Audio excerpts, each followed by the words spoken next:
This video is about the conjugate surds. Question is, rationalise the denominator in each fraction using the appropriate conjugate surd. So 1 over root 2 minus 1. So the difference between this question and the video that I did before is that in the denominator we have something adding or subtracting to the surds. So in this case it's root 2 minus 1. Okay, so what we have to do is we have to look for the conjugate surd. Now what the conjugate surd looks like is it's basically the opposite of this, so it would be root 2 plus 1. Because we have two terms and we're multiplying, we'll just put them into brackets. So we'll be multiplying out the double brackets. Whatever we do to the bottom of the fraction, we do the same to the top in order to rationalise it. So 1 times root 2 plus 1, that just gives me root 2 plus 1. Now we multiply at the bottom, the double brackets. Root 2 times root 2 is 2. Root 2 times 1 is positive root 2. Minus 1 times root 2 is minus root 2.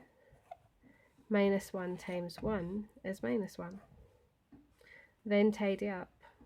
So I've got root 2 minus root 2, they cancel out. 2 minus 1 is just 1. So I end up with root 2 plus 1 at the top over 2 take away 1, it's just 1.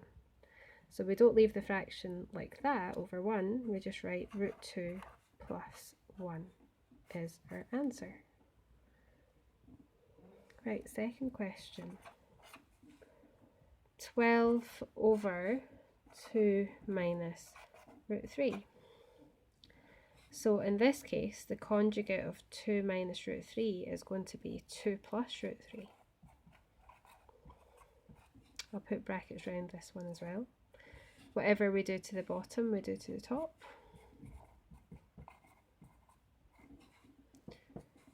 Okay, so we're multiplying the 12 by this bracket. So the 12 is going to multiply by the 2 to get 24. 12 times root 3 is 12 root 3. Make sure you multiply that 12 by both of them. The common mistake is people just multiply the 12 by the 2 and then leave the root 3 out of the way.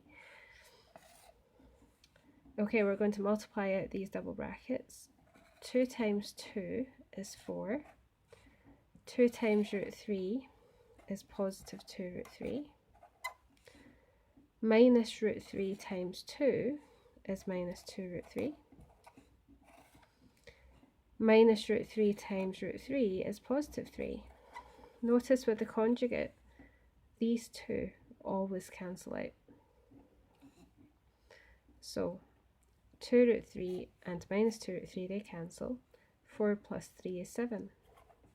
So my answer would be 24 plus 12 root 3 over 7. Now what I always do is I always take out the common factor here. It basically takes you back to what we had at the beginning. But the reason why I do that is so then I can check to see if anything simplifies. It's not going to simplify here, but it could do in other questions. Okay, and that's the conjugate surds. So rationalising the denominator using the appropriate conjugate. Okay, thank you.